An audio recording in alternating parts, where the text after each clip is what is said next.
Como vencer a velha vida? Primeiro, viva a morte para o pecado. O que diremos então?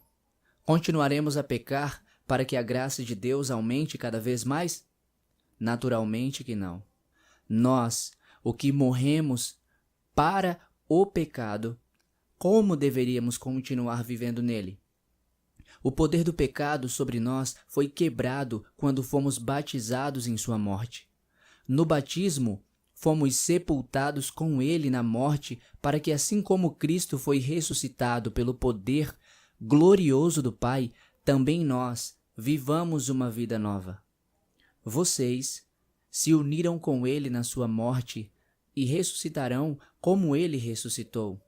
Os antigos desejos malignos de vocês foram pregados na cruz, juntamente com ele.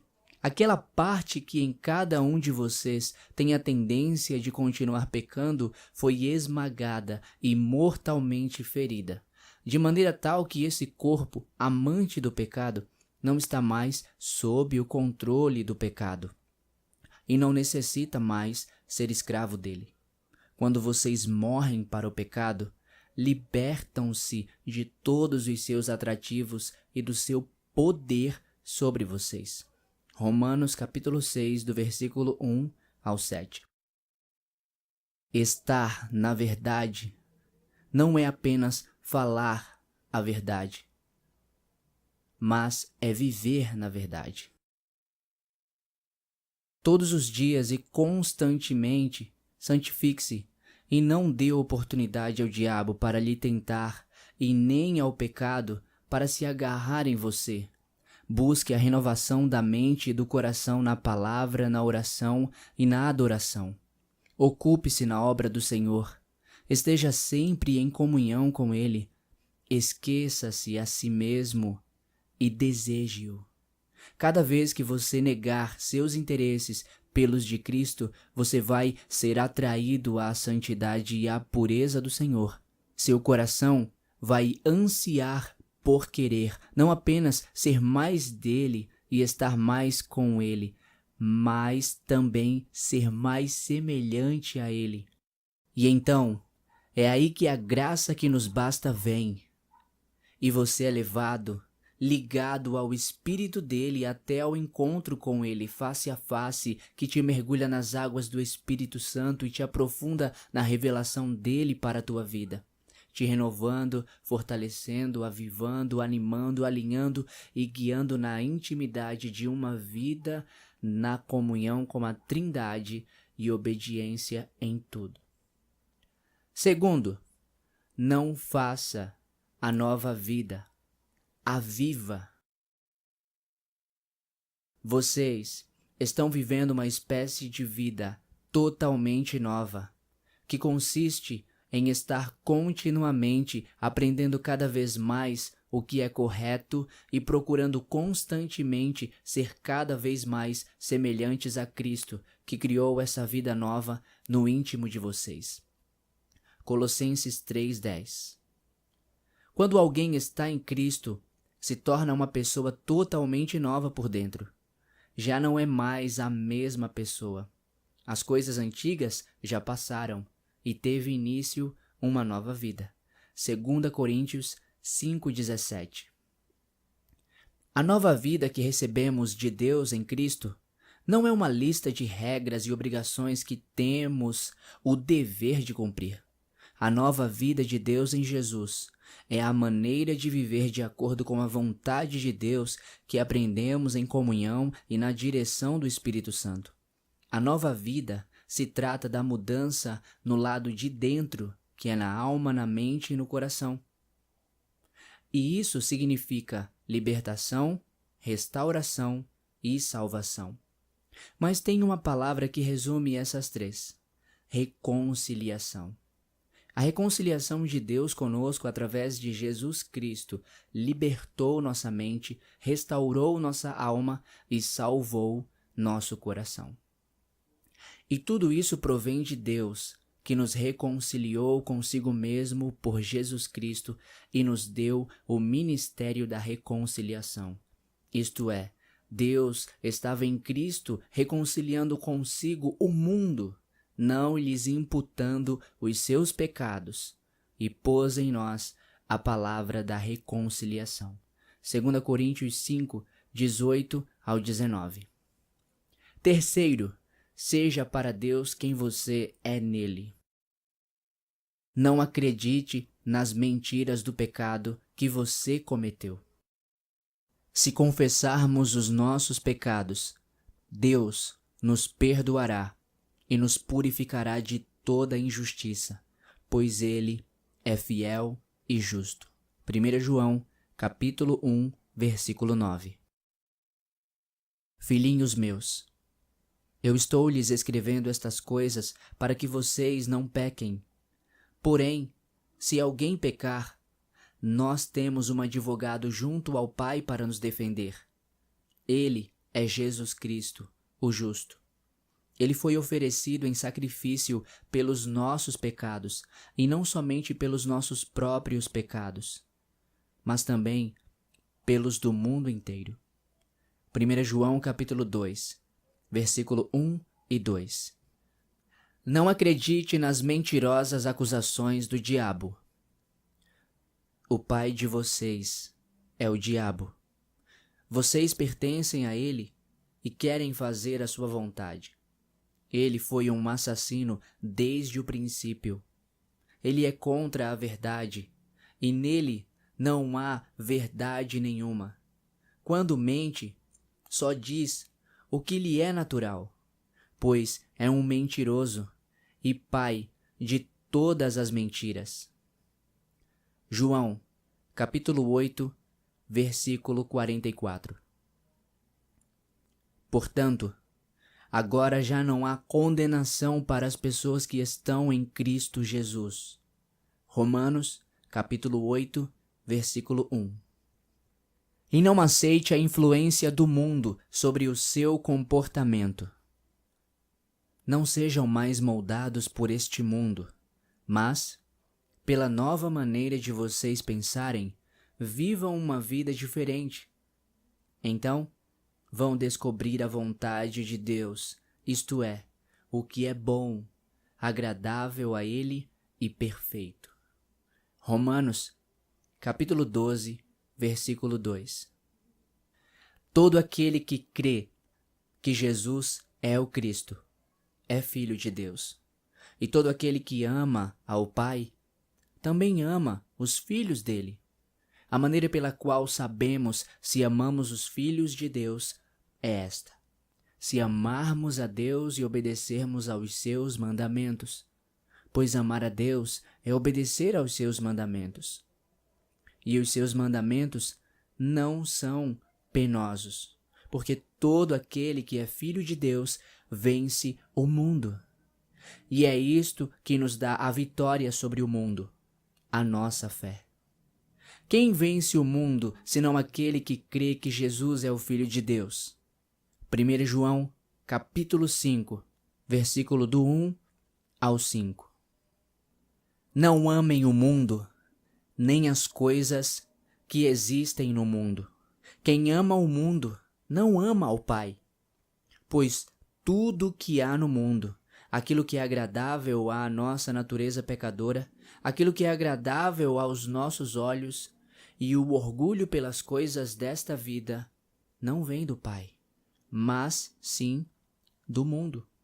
O mundo está passando, bem como as coisas que as pessoas desejam.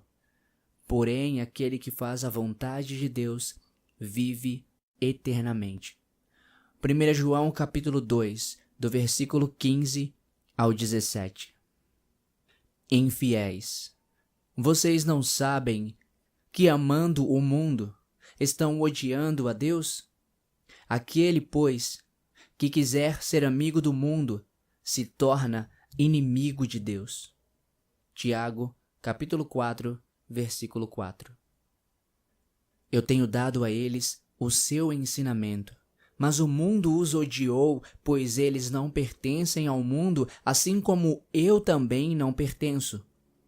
Não estou pedindo que o Senhor os tire do mundo, mas que os guarde do maligno. Eles não pertencem ao mundo, assim como eu também não pertenço ao mundo. Que o Senhor os torne seus por meio da verdade. O seu ensinamento é a verdade.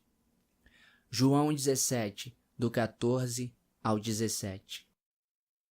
Porém, quando Deus, o nosso Salvador, mostrou a sua bondade e o seu amor por todos, Ele nos salvou porque teve misericórdia de nós, e não porque nós tivéssemos feito alguma coisa boa.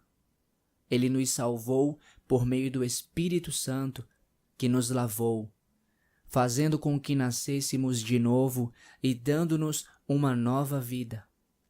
Deus derramou com generosidade o seu Espírito Santo sobre nós por meio de Jesus Cristo, nosso Salvador, e fez isso para que pela sua graça nós sejamos aceitos por Deus e recebamos a vida eterna que esperamos. Tito, capítulo 3, do versículo 4 ao 7. Só consigo viver para Deus se eu viver com Deus. Mateus, capítulo 16, versículo 24.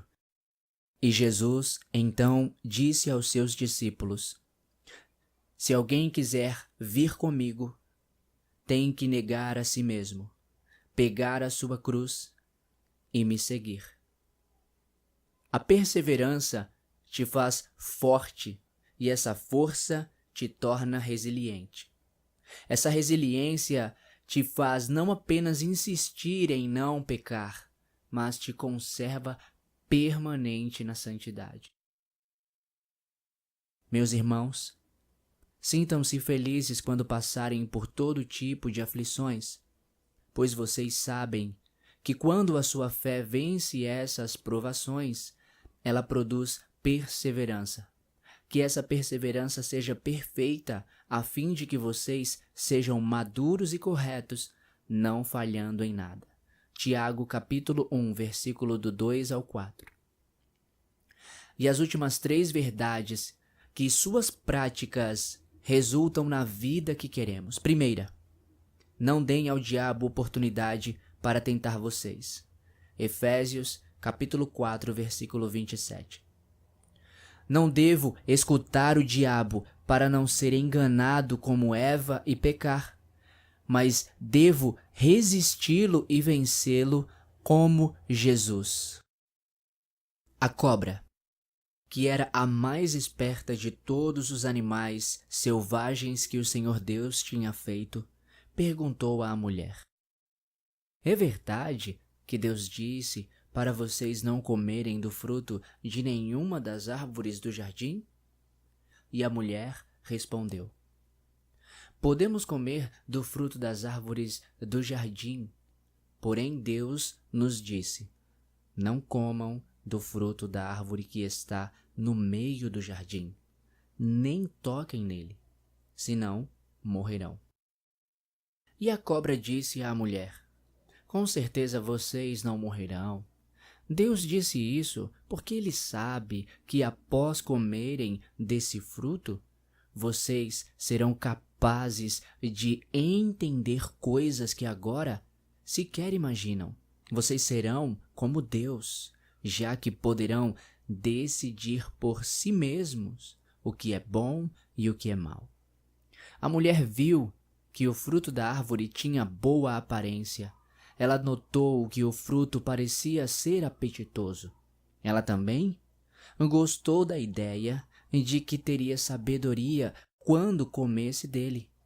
Então, ela apanhou o fruto e comeu dele.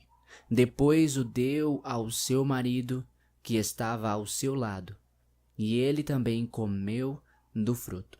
Nesse momento, foi como se os olhos dos dois se abrissem e eles passaram a ver tudo de maneira diferente. Eles viram que estavam nus. Então, costuraram algumas folhas de figueira para cobrir a sua nudez. Gênesis, capítulo 3, do versículo 1 ao 7. Então, Jesus foi levado pelo Espírito ao deserto para ser tentado pelo diabo. Depois de não comer nada durante 40 dias e 40 noites, Jesus teve fome. Então o diabo se aproximou dele para pô-lo à prova e disse: Se você é mesmo o Filho de Deus, mande estas pedras se transformarem em pão. Jesus, porém, respondeu: As Escrituras dizem: o ser humano não vive só de pão, mas de tudo o que Deus diz. Então o diabo o levou à cidade santa de Jerusalém e o colocou na parte mais alta do templo. E lhe disse: Se você é mesmo o Filho de Deus, se atire daqui, pois as Escrituras dizem: Deus dará ordens aos seus anjos para que cuidem de você.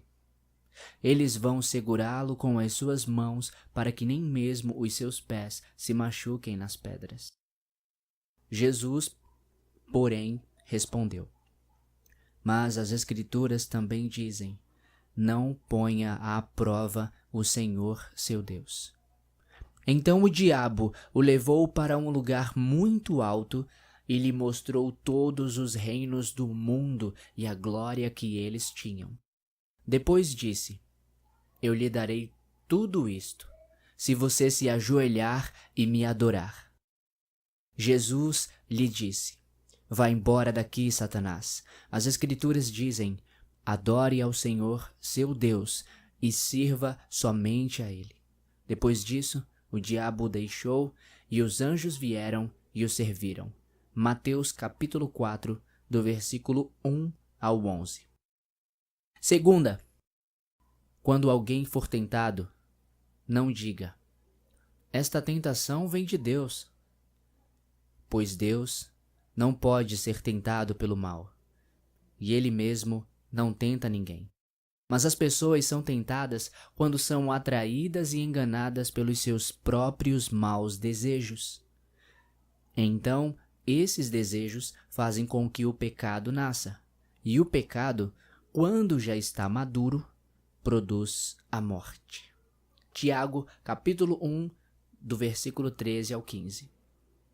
Dizer não para meus próprios maus desejos é negá-los, mas destruí-los mesmo é crucificá-los e abandoná-los, vivendo as obras do arrependimento.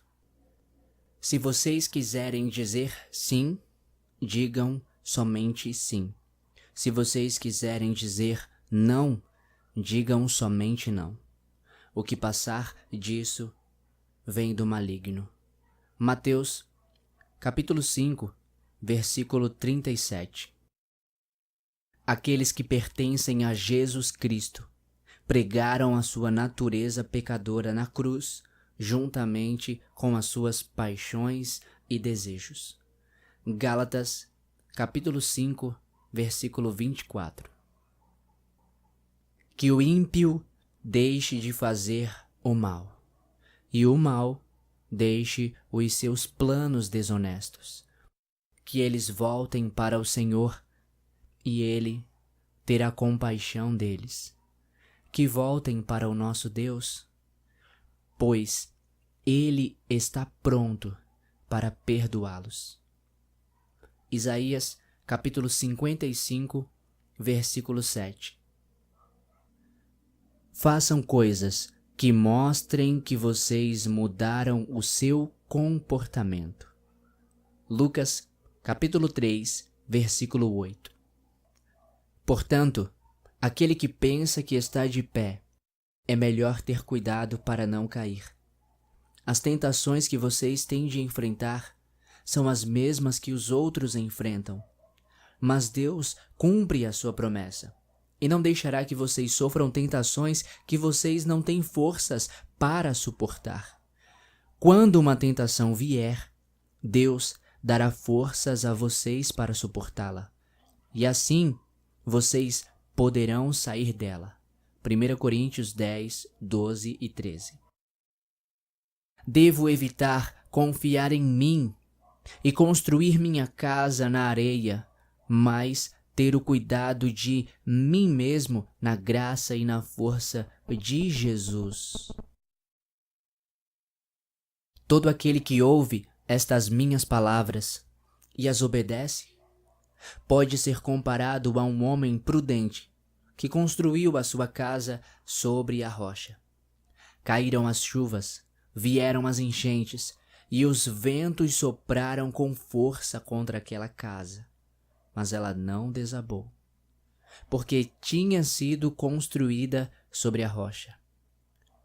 Porém, todo aquele que ouve estas minhas palavras e não as obedece, pode ser comparado a um homem tolo que construiu a sua casa sobre a areia.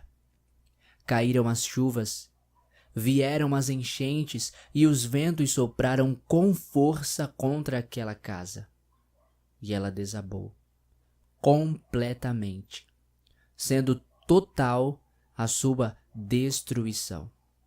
Mateus, capítulo 7, do versículo 24 ao 27.